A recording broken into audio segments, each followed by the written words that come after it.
저는 오늘 왜 우리는 인침을 받아야 하는가, 왜 우리는 인침을 받아야 하는가라는 제목으로 여러분과 함께 말씀을 나누고자 합니다. 지난 시간에 우리가 배운 진리는 성령의 인침이란 하나의 분명한 체험이라는 사실을 함께 살펴보았습니다. 또한 성경에는 이런 사실을 증명해주는 많은 사건들과 또 성경 구절들이 나와 있다는 사실을 살펴보았고요. 그리고 우리는 기독교 역사에서 위대한 신앙의 인물들이 모두 다 하나같이 이런 성령의 인침을 체험하였고 또 그런 일들을 글들로 남겨놓았던 사실을 함께 살펴보았습니다. 그러나 여러분, 가장 중요한 일은 과연 여러분은 이 성령의 인침, 성령의 세례를 받았는가 하는 것입니다. 여러분이 이 성령의 인침을 받고 양자의 영을 받아서 하나님을 향해 아빠, 아버지라고 부르짖고 있는가? 이런 확신을 갖고 있는가? 여러분이 어렵고 힘들고 외롭고 병들고 지치고 사업에 실패하고 결혼생활에 실패하고 학업에 실패하고 낙심할 때, 좌절할 때 과연 여러분의 속에서 하나님을 향해서 아빠, 아버지라 부르짖고 있는 그 부르짖음이 있는가 하는 것은 너무나 중요한 일입니다. 이것이 왜 그렇게 중요합니까? 왜 성령의 인침이나 성령 세례를 받는 일이 중요합니까? 로마서 7장 6절. 우리는 성령의 새로운 방법으로 하나님을 섬겨야 하기 때문입니다. 신약의 성도들은, 모든 성도들은 이제 구약의 율법의 방법대로가 아니라 성령의 새로운 방법으로 하나님을 모시고 섬겨야 하기 때문입니다. 성령의 새로운 방법이 무엇입니까? 성령을 받아서, 불을 받아서, 성령의 인침을 받고, 성령의 세례를 받고, 성령의 충만을 받아서 성령의 인도함을 따라 사는 새로운 인생으로 변화를 받아야 한다는 것입니다. 이런 방법으로 신약의 성도들은 성령의 새로운 방법으로 하나님을 섬겨야 하기 때문에 이것은 너무나 중요한 문제고 너무나 중요한 진리가 아닐 수 없습니다. 구약의 성도들도 믿음이 있었죠. 아브라함, 이삭, 야곱, 요셉, 다윗, 엘리야, 엘리사, 예레미야, 에스겔, 다니엘과 같은 사람들도 하나님의 성령이 그들에게 주어졌습니다. 그러나 구약의 어떤 위대한 인물들도 하나님을 아빠, 아버지라고 불렀던 사람은 단 한 사람도 없었습니다. 하나님을 아빠, 아버지라고 부를 수 있는 특권은 신약의 성도들에게만 주신 특권인 것입니다. 성령을 받은 성도는 성령의 세례를 받고 성령을 받고 성령의 인침을 받은 성도는 그 순간 하나님을 향해서 아빠, 아버지라 부르짖고 기도하고 고백을 할 수 있게 되는 것입니다.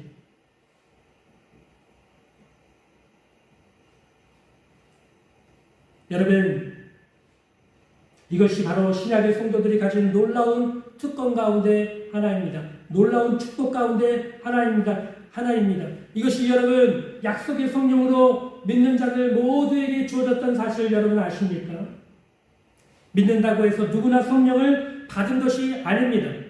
주님은 누가복음 11장에서 매일 신실하게 이 약속의 말씀을 붙들고 간구하고 기도하는 자에게 성령을 주신다고 약속해 주셨습니다. 그러므로 우리 믿는 성도들은 성령을 받기 위해서 성령의 인침을 받고 성령의 세례를 받기 위해서 꾸준하고 반복적으로 계속해서 지속해서 성령을 구하고 기도하고 간구해야 하는 것입니다.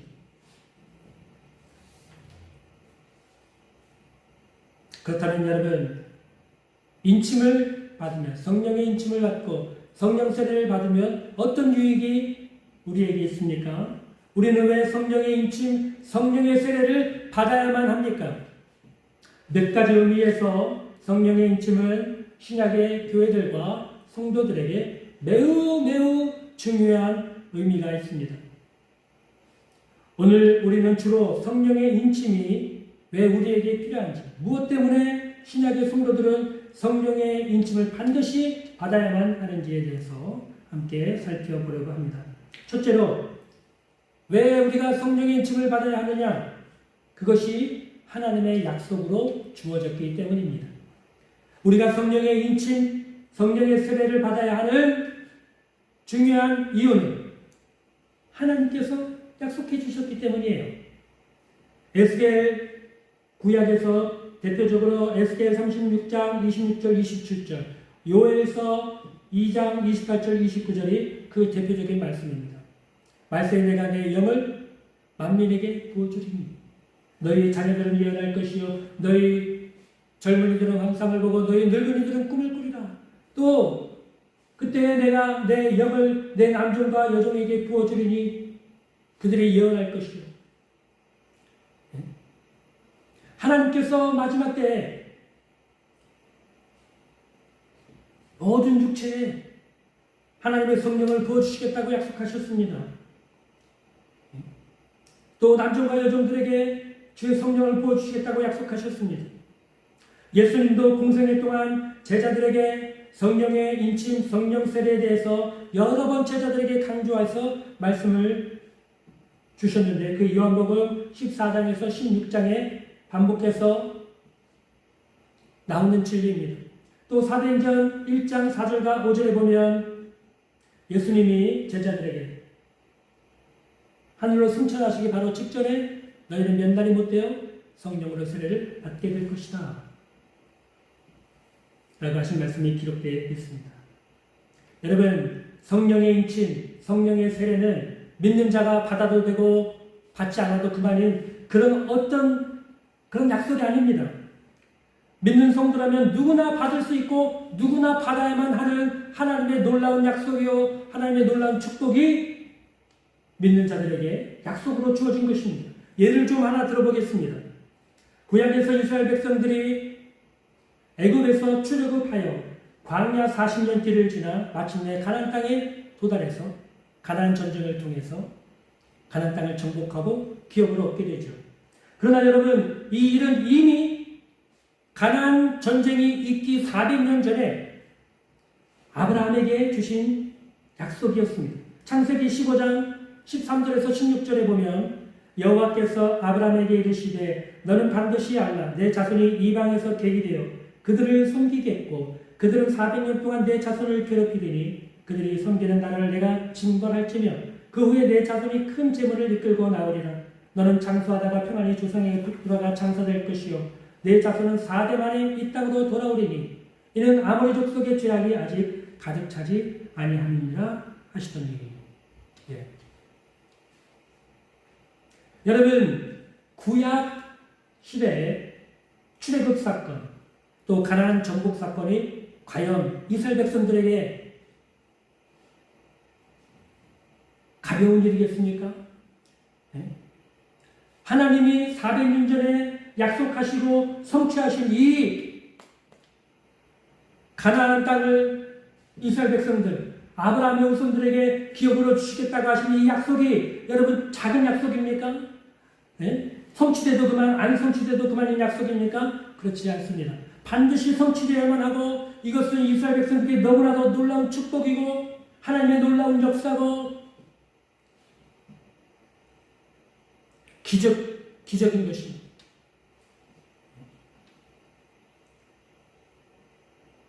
하나님께서 신약의 성도들을 위해 성령의 인침, 성령의 세례에 대한 약속을 주신 것도 이와 마찬가지로 우리 성도들은 믿고 받아들여야 합니다. 하나님이 보실 때 성령의 인침은 신약의 성도들에게 반드시 필요한 일이고 너무나 중요한 일이기 때문에 약속으로 주셨습니다. 그런데 오늘날 많은 성도들이 성령의 인침, 성령 세례라고 하면 이상한 신앙인으로 생각하는 경우가 많습니다. 성령을 받으라, 불을 받으라. 불로 하면 이상한 일처럼 생각하는 경우가 많습니다. 마치 비정상적인 신앙인이라고 생각하는 성도들이 많이 있는 것입니다. 그러나 그렇지 않습니다. 성령의 인침, 성령의 세례는 하나님이 약속하신 일입니다. 그러므로 여러분, 성령의 인침과 성령의 세례를 두려워하지 말고 사모하고 구하고 받으시기를 주님의 이름으로 축복합니다. 성령의 인침은 구약의 성도들에게는 주어지지 않았던 신약의 성도들만이 받을 수 있는 특권으로 주신 약속입니다. 왜 두려워하거나 주저하십니까? 그럴 필요가 있습니까? 하나님께서 예수님을 믿고 거듭나 하나님의 자녀가 된 당신의 백성들에게 약속하신 것은 모두가 다 좋은 것이고 아름다운 것이고 축복이 아닙니까? 복음을 믿는 자들에게 하나님이 약속하신 죄사함과 구원은 받은 우리에게 너무나도 황홀하고 너무나도 기쁘고 행복하고 복된 좋은 것이 아니었습니까? 마찬가지로 믿는 자들에게 하나님이 약속하신 성령의 인침, 성령의 세례는 우리에게 너무나 좋은 것이고 복된 것이고 축복인 것입니다. 그러면 어떤 의미에서 성령의 인침이 우리에게 좋은 것이고 복된 것이고 축복일까요? 첫째는 성령의 인침은 우리 믿는 자들이 하나님의 자녀라고 하는 너무나도 특별한 확신을 갖게 해준다는 것입니다. 사도 바울이 오늘 우리가 읽은 본문에서 강조하고 있는 요점이 바로 이 점이에요. 유대인이나 이방인 모두 그리스도 안에서 함께 천국의 기업을 갖게 되었는데 그 일은 성령의 인침으로 보증이 되었다. 확증이 되었다. 이렇게 바울이 설명을 하고 있는 것입니다. 다시 말해서 우리 믿는 성도들은 성령의 인침, 성령 세례를 체험함으로 우리가 하나님의 자녀라고 하는 아주 특별한 확신을 갖게 되는 것입니다. 천국에서 얻게 될 기업을 이 땅에서 조금 맛보는, 이 땅에서 천국을 맛보는 그런 체험을, 그런 축복을 하나님이 약속으로 주신 것입니다. 사도행전 2장에 보면 초대 예루살렘 교회 성도들이 이러한 경험을 했습니다. 만일 그들이 천국을 맛보지 않았다면 어떻게 자신의 소유를 다 팔아서 가난한 형제들에게 나눠줄 수 있겠습니까? 그렇게 나누어주면서도 그들은 행복해했고 기뻐했고 감사했습니다. 어떻게 여러분 그런 일이 일어날 수 있었겠습니까? 사도행전 8장에 나오는 사마리아 교회 성도들도 이 성령의 인침을 경험했습니다. 사도행전 10장에 나오는 이방인 고넬료 가정에 모여있던 이방인들도 이런 체험을 했습니다. 사도행전 19장에 나오는 12명의 에베소에 있었던 제자들도 바로 이러한 경험을 했습니다. 고린도 교회 성도들도, 에베소 교회 성도들도, 데살로니가 교회 성도들도 이러한 성령의 인침을 경험했습니다. 그 결과 그들은 이 땅의 탐욕과 정력을 버리고 거룩한 생활에 힘썼고 다시 죄짓고 살던 과거로 돌아가기를 거부하였습니다. 왜냐하면 그들은 성령의 인침을 통해서 조금이나마 천국의 맛을 보았기 때문입니다. 천국이 진짜 있구나. 내가 정말 하나님의 자녀가 되었구나. 내가 이 땅을 떠나게 되는 날, 주님이 나를 부르시는 그날, 나는 저 아름답고 복되고 영원한 천국에 들어갔어. 주님과 영원히 함께 살게 되겠구나 하는 여러분 이 놀라운 특별한 확신을 갖게 된 것입니다. 뿐만 아니라 성령의 인침은 성경을 읽고 믿어서 구원의 확신을 갖는 일보다 훨씬 더 뛰어난 확신을 우리에게 주는 것입니다. 로마서 8장 16절에 보면 성령이 친히 우리 영과 더불어 우리가 하나님의 자녀인 것을 증언하신다고 말씀하고 있습니다. 성령께서 직접 우리에게 우리가 하나님의 자녀인 것을 증언해 주신다는 것입니다. 확신케 해 주신다는 것입니다. 여러분 사람이 와서 어떤 말을 해도 우리가 믿기가 어려울 때가 많이 있습니다. 사람의 말을 믿는 것도 어려워요. 말을 해도 어려워요. 그러나 여러분 하나님이 직접 우리에게 오셔서 확신을 주신 것입니다. 이건 놀라운 확신이요 놀라운 체험인 것입니다. 사도 바울은 오늘 본문에서 이러한 성령의 인침을 통해 에베소 교회 성도들이 천국의 기업을 얻은 자가 되었다. 너희가 성령의 인침을 통해서 천국의 기업을 얻은 자들이 되었다라고 분명하게 말씀하고 있는 것입니다. 여러분은 이런 확신을 갖고 있습니까? 여러분 오늘 죽어서 천국 가실 수 있는 분명한 확신이 있습니까? 여러분은 성령을 체험하셨습니까? 여러분은 성령을 받으셨습니까? 여러분 속에는 하나님을 향해서 아빠 아버지라고 부르실 수 있는 부르짖음이 있습니까? 그런 확신이 있습니까? 여러분 성령을 받으시길 바랍니다. 성령을 받으십시오. 성령의 불을 받으십시오. 성령을 체험하십시오. 사모하십시오. 간구하고 기도하십시오. 하나님이 여러분의 기도를 들으시고 약속하신 성령을 부어주실 때까지 끊임없이 계속해서 간구하고 기도하십시오. 기도하는 사람들이 성령을 받습니다. 기도하다가 성령을 받는 것입니다. 저는 여러분 모두가 다 성령을 받고 성령을 체험하고 천국을 맛보고 여러분이 하나님의 자녀라는 너무나도 분명한 확신을 갖고 뚜렷하고 분명한 신앙을 갖게 되기를 주님의 이름으로 간절히 축복합니다. 성령의 인침을 받은 성도들은 자연적으로 하나님의 사랑이 그 마음에 부어집니다. 로마서 5장 8절에 보면 소망이 우리를 부끄럽게 하지 아니함을 우리에게 주신 성령으로 말미암아 하나님의 사랑이 우리 마음에 부어졌다고 말씀하고 있습니다. 성령을 통해서 하나님의 사랑이 우리에게 부어지는 것입니다. 성령께서 우리가 성령을 받게 되면 하나님의 성령이 우리 심령 가운데 부어집니다.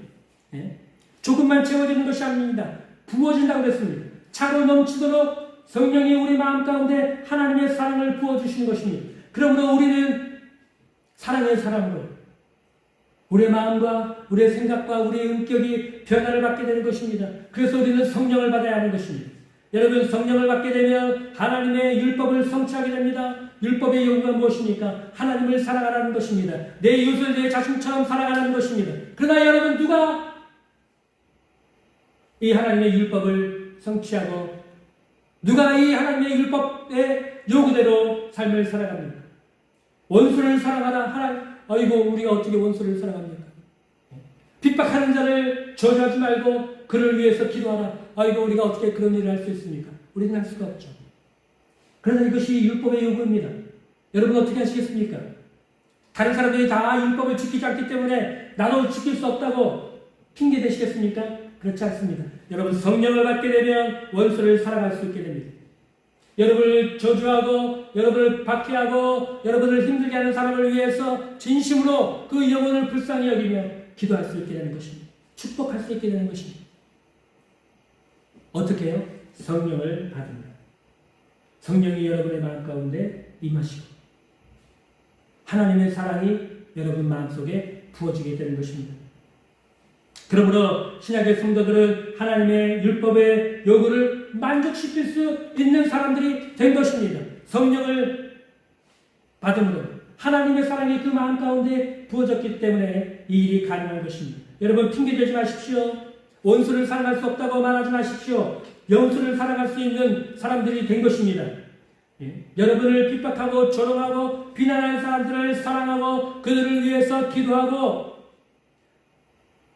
축복할 수 있는 사람들로 하나님께서 여러분을 변화시켜 주실 수 있는 것입니다. 여러분 그런 사람들이 된 것이 그것이 그런 일이 여러분에게는 가능한 일이 된 것입니다. 핑계대지 마십시오.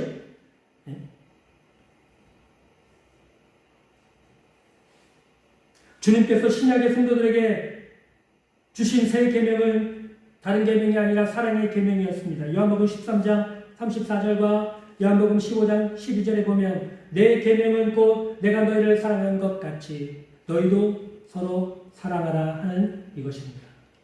여러분 서로 사랑하십니까? 교회에서 혹시 서로 싸우고 다투고 미워하고 있는 그런 관계는 없습니까? 부부가 서로 사랑하고 계십니까? 또 교회 밖에 나가면 이웃들과 서로 사랑하고 계십니까? 직장에서 상사와 부하 직원이 사랑하고 있습니까? 선후배가 친구 사이에 서로 사랑하고 있습니까? 주님이 우리에게 주신 계명을 사랑하라 라고 하는 것입니다. 이것을 우리가 어떻게 지킬 수 있습니까? 우리 힘으로는 사랑할 수 없어요. 우리 인간은 사랑할 수 있는 힘이 없습니다. 우리 인간의 본성은 이기적입니다. 우리 인간의 본성은 타락했습니다. 자기 자신의 만족과 자기 자신의 탐욕을 이루기 위해서 무슨 짓이든지 하려고 하는 본성을 우리 모든 인간이 갖고 있습니다. 자기 중심적입니다. 자기 중심적으로 생각합니다. 자기 중심적으로 남을 판단합니다. 자기 중심적으로 일을 생각합니다. 그런 사람이 어떻게 사랑합니까? 그러나 여러분, 예수님을 믿고 거듭난 성도들은 성령을 받아서 그 마음속에 하나님의 사랑이 부어지기 때문에 사랑의 계명을 실천하고 율법의 요구를 성취할 수가 있는 것입니다. 그러므로 우리는 성령의 인침을 체험했는지 성령 세례를 받았는지 스스로 점검해 보아야 합니다. 문제는 우리가 하나님의 사랑을 믿느냐 믿지 않느냐 그것이 문제가 아닙니다. 문제는 하나님의 사랑이 성령을 통해서 우리 마음에 부어졌느냐 하는 것입니다. 여러분 마음 가운데 성령을 통해서 하나님의 사랑이 여러분의 심령 가운데 부어졌습니까? 여러분의 마음은 하나님의 사랑으로 가득 차 있습니까?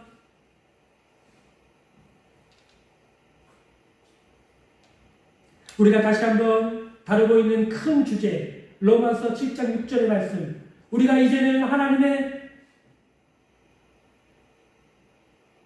이제는 성령의 새로운 방법으로 하나님을 섬기게 되었다 라는 사실을 기억하시기 바랍니다. 우리는 다른 방법으로 하나님을 섬기는 게 아니에요. 성령의 새로운 방법으로 하나님을 섬기는 것입니다. 성령을 받아서 성령의 새로운 방법으로 하나님을 섬깁니다. 사랑으로 하나님을 섬깁니다. 이웃을 사랑으로 섬깁니다. 성령을 받아서 성령의 인도함을 따라 하나님을 섬깁니다. 이런 방법들로 신약의 성도들은 하나님을 섬겨야 하는 것입니다.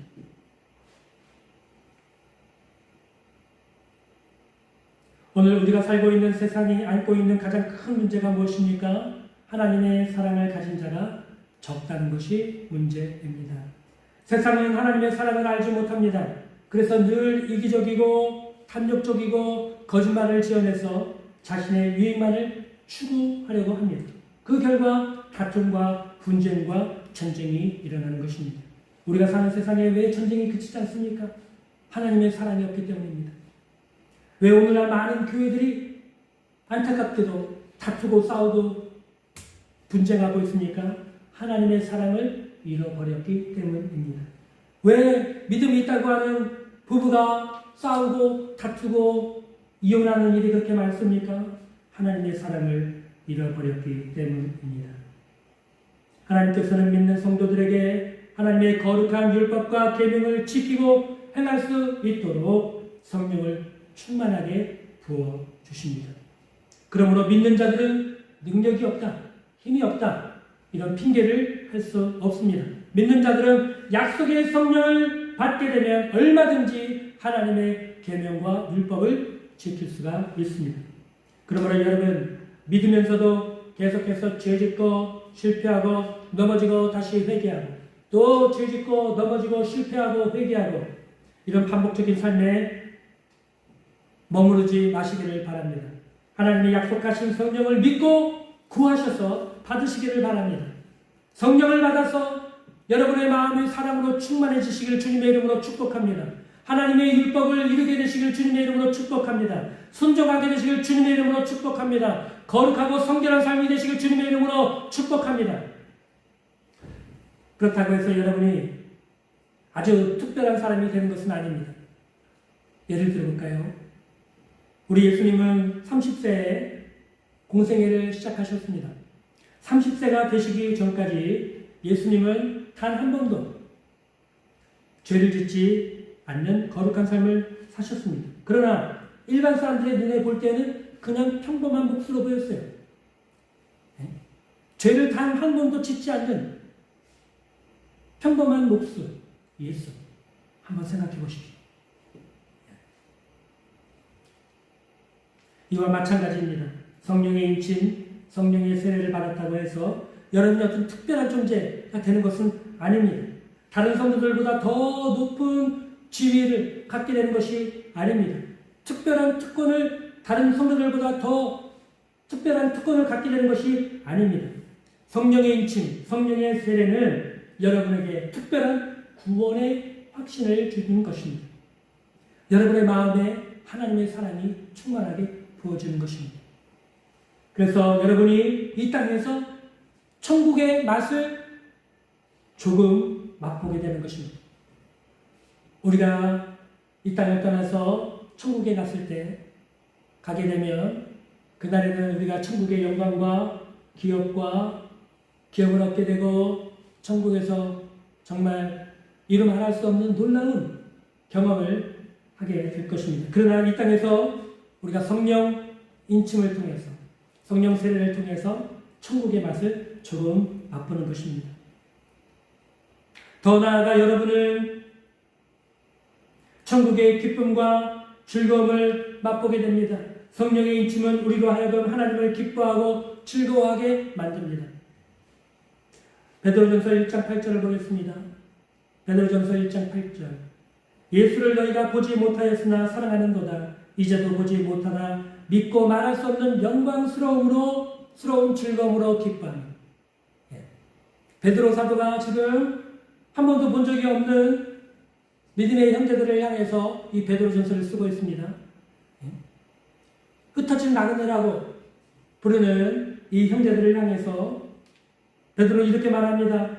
예수를 너희가 본 적이 없지만 사랑하는도다. 이제도 보지 못하나 믿고 말할 수 없는 영광스러운 즐거움으로 기뻐한다라고 하는 것입니다. 이것이 바로 인침의 결과입니다. 사도행전 13장 52절에 보면 아주 독특한 표현이 나와 있습니다. 제자들은 기쁨과 성령이 충만하니라.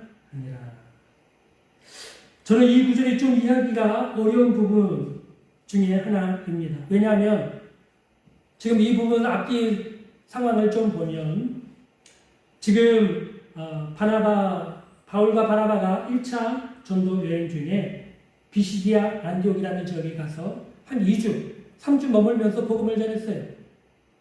근데 하나님께서 함께 역사하셔서 많은 사람들이, 이방인들이 예수님을 믿고 주께로 돌아오게 됩니다. 그러자 그 비시디아 안디옥 지역에 있던 유대인들이 바울과 바나바를 시기하고 핍박해서 그 지역에서 쫓아내버립니다. 그래서 바울과 바나바가 어쩔 수 없이 유대인들의 박해를 피해서 비시디아 안디옥 지역을 벗어나 다른 지역으로 가게 되는데, 근데 성경은 그때 믿은 제자들은 기쁨과 성령이 충만했다고 기록하고 있습니다.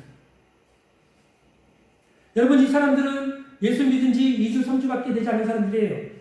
그런데 이들은 기쁨과 성령이 충만했다고 말씀하고 있습니다. 예수 믿고 성령의 인침을 받은 결과입니다. 우리도 이렇게 믿어야 합니다. 예수 믿은 지 얼마 안 된 사람이라도 기쁨과 성령이 충만해야 됩니다. 예수를 오래 믿은 성도들도 기쁨과 성령이 충만해야 됩니다. 그러나 여러분, 예수를 오래 믿었다고 저절로 이렇게 되진 않죠. 성령의 인침을 받아야 이렇게 될 수 있습니다. 또 이렇게 믿을 수가 있는 것입니다. 이때 비시디아 안디옥 교회의 성도들은 몇 가지 큰 문제를 안고 있었습니다. 첫째는 바울과 바나바를 쫓아낸 유대인들로부터 앞으로 예수를 믿는 자신들도 큰 박해, 큰 환난을 당할 위협에 놓여 있었습니다. 또 하나는 비시디아 안디옥 교회 이제 예수 믿은 지 2주밖에 안 됐고 3주밖에 안 된 이 사람들은 두 사도가 그들을 떠나버렸기 때문에, 박해 때문에 어쩔 수 없이 떠나갔지만 영적인 지도자나 영적인 인도자가 없었습니다. 그럼에도 불구하고 이 사람들은 기쁨과 성령이 충만했다고 말씀하고 있습니다. 좀 이해하기 어렵죠? 이렇게 많은 어려운 문제들이 있어요. 그럼에도 불구하고 이들이 기뻐하고 성령이 충만할 수 있었던 이유는 이들이 성령의 인치, 성령 세례, 성령을 받았기 때문입니다. 많은 사람들이 성경 구절 중에 이해하기 어렵고 실천하기 어렵다고 하는 구절 중에 하나가 데살로니가전서 5장 16절 말씀입니다. 그 말씀은 이렇습니다. 항상 기뻐하라. 우리가 어떻게 항상 기뻐할 수 있습니까? 우리에게는 많은 문제들이 있습니다. 자녀 문제, 물질의 문제, 건강의 문제, 취업의 문제, 대학 진학의 문제, 또 연애나 결혼의 문제, 승진의 문제, 사업의 문제, 여러 가지 많은 문제들이 있죠. 많은 고난과 시험과 박해와 어려움이 우리에게 있습니다. 그래서 사람들은 항상 기뻐하라는 이 말씀을 그저 기뻐할 수 있으면 기뻐하고 기뻐하지 않는 상황에서는 기뻐하지 않는 지켜도 그만 안 지켜도 그만인 그런 말씀으로 생각하는 경우가 많습니다. 그러나 그렇지 않습니다. 항상 기뻐하라는 이 말씀은 명령형으로 기록되어 있습니다. 명령이에요. 항상 기뻐하라. 신약의 성도들에게 주신 명령입니다. 그러므로 그리스도인들은 어떤 상황 속에서도 항상 기뻐해야 합니다. 어떻게 그럴 수 있습니까? 성경에 보면 바울도 때로는 근심하고 걱정하지 않았습니까? 고린도후서 7장 5절에 보면 우리가 마게도냐에 이르렀을 때에도 우리 육체가 편하지 못하였고 사방으로 환난을 당하여 밖으로는 다툼이요 안으로는 두려움이었노라. 바울도 두려워하기도 하고 근심하기도 하고 걱정하기도 했습니다. 항상 기뻐하라 라고 말씀한다고 해서 그리스도인들이 다 미친 사람이 되어라 그런 뜻은 아닙니다. 그리스도인들도 사랑하는 사람이 이 땅을 떠나면 슬퍼합니다. 괴로워합니다. 시험과 환난을 당하면 때로 근심하고 두려워하기도 합니다. 그러나 그리스도인의 생활에 나타나는 뚜렷한 특징은 기쁨이어야 한다는 것입니다. 때로는 우리가 슬픔에 빠질 수 있고 좌절에 빠질 수도 있고 근심과 염려할 수도 있지만 그러나 그리스도인들의 일반적인 특징은 기쁨이어야 한다는 것이죠.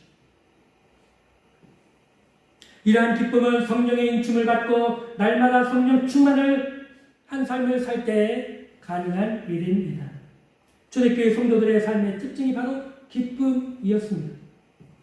초대교회 성도들의 얼굴은 세상 사람들과 다르게 밝고 빛나고 있었습니다.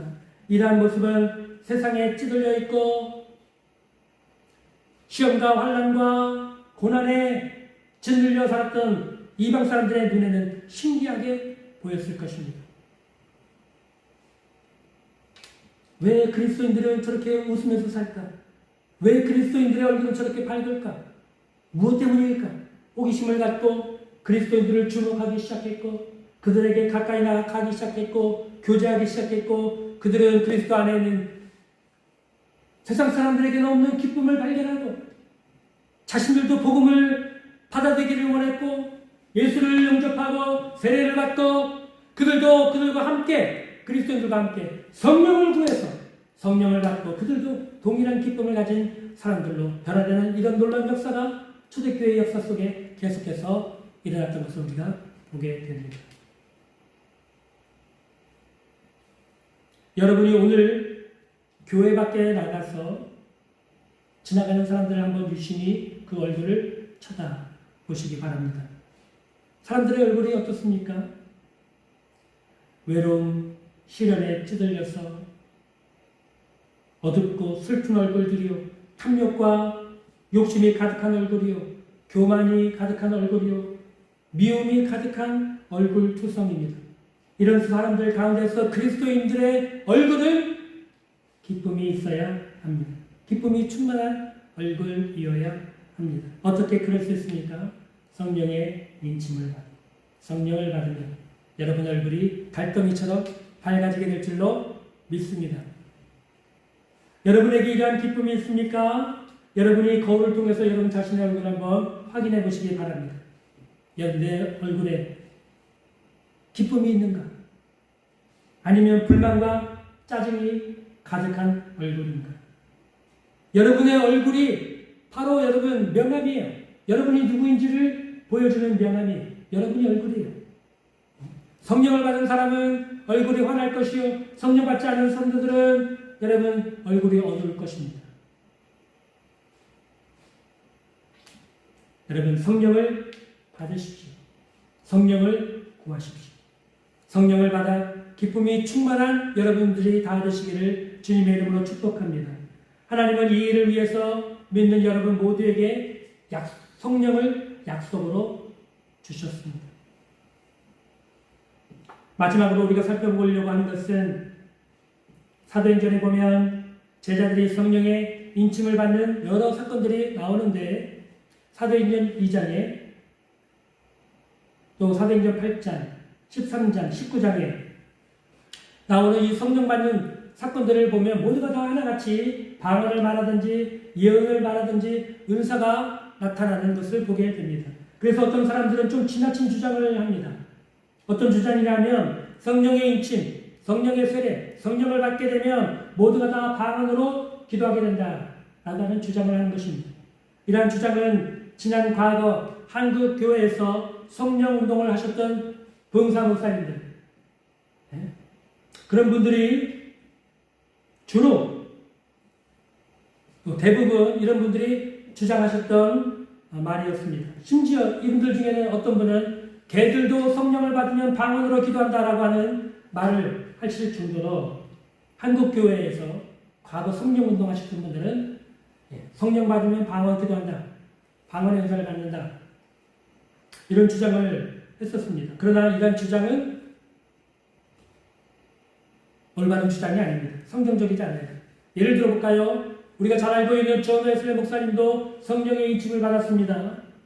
그러나 이분의 일기나 이분이 쓴 어떤 문서에도 성령을 받으면 방언으로 기도한다라고 하는, 이분이 성령을 받아서 방언으로 기도했다라는 말씀이 기록되어 있지 않습니다.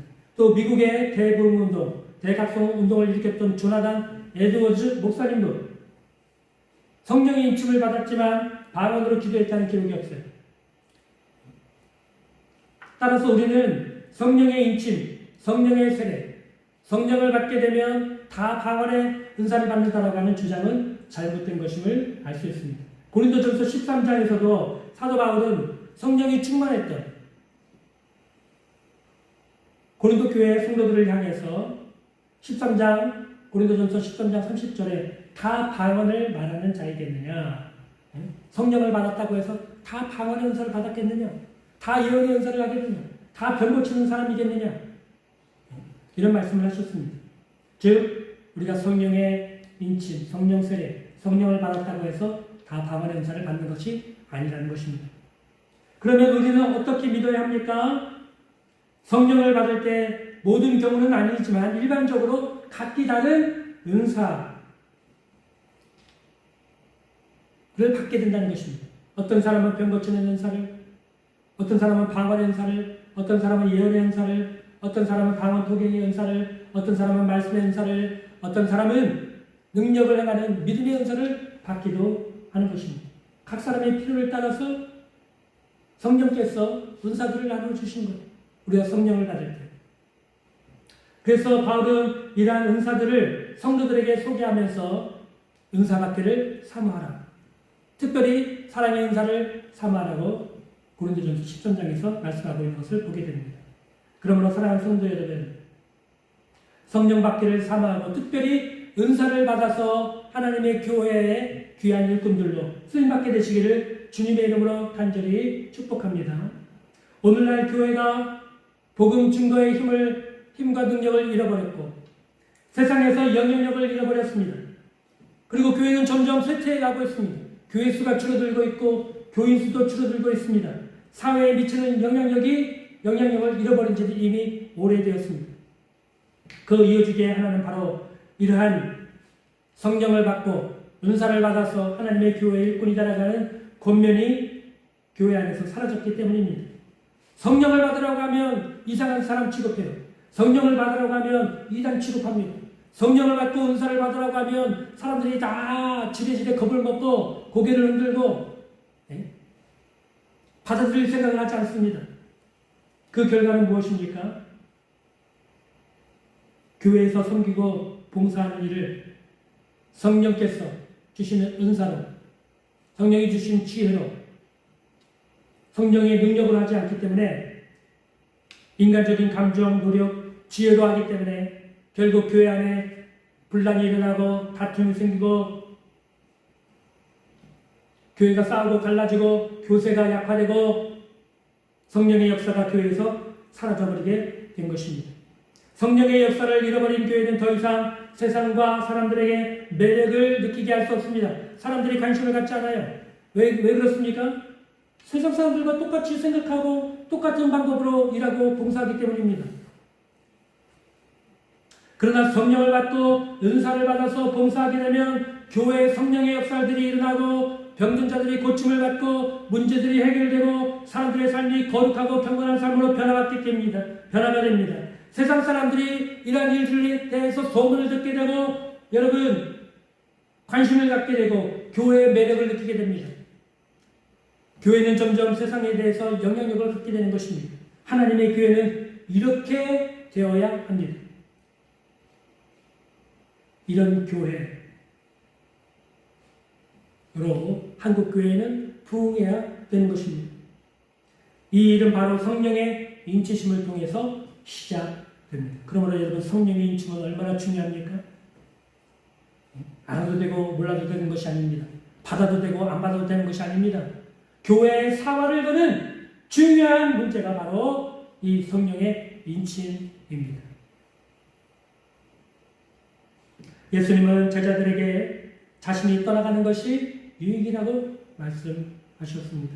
왜냐하면 예수님이 떠나가시면 성령께서 오실 것이고 제자들을 성령으로 인치고 큰 확신을 갖게 하고 성령을 받은 제자들은 복음을 더 확실하게 깨닫고 알게 되고 주님의 사랑으로 가득 차게 되고 세상이 줄 수 없는 기쁨으로 가득 차서 세상에 담대하게 복음을 전하고 말로 전하고 얼굴로 전하고 행위로 전하는 그런 놀라운 변화들 일어날 것이기 때문입니다. 이것이 성령의 인침에 관한 교훈입니다. 성령께서 오셔서 제자들을 성령으로 인치심으로 성령을 부어주심으로 예수님이 지상의 제자들과 함께 계셨을 때보다 더 많은 유익이 제자들에게 나타났던 것입니다. 성령의 인침의 교훈은 오늘날 교회에 반드시 필요한 교훈입니다. 강조하고 또 여러 번 강조하고 반복하고 또 여러 번 반복해서 성도분들에게 전해야 될 중요한 교훈입니다. 오늘날 우리도 초대교회 제자들과 같은 상황에 처해 있습니다. 그러므로 우리는 우리 자신들에게 물어보아야 합니다. 나의 마음은 하나님의 사랑이 부어져 있는가? 나는 성령으로 인치심을 받았는가? 나는 세상이 줄 수 없는 기쁨으로 충만해 있는가? 내가 하나님의 아들이라고 하는 분명한 확신을 갖고 있는가? 나는 이러한 일들을 알고 체험했는가?